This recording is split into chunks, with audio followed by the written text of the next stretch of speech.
let's look at yu. This is yi, and this is wu with a dot. Otherwise, it's o. All right, this is yo, right? Put a dot, it's yu. All right. For example, du yu, de wu du. It just goes this way. All right. Remember that.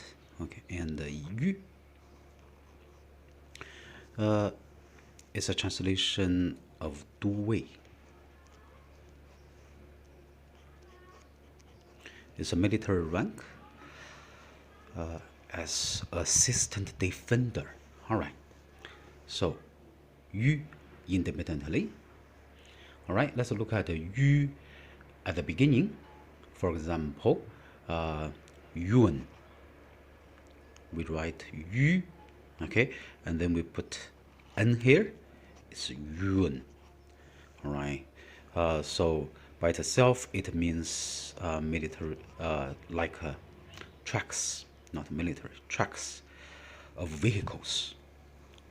All right, like 死真、蛇、真、yi, yuan.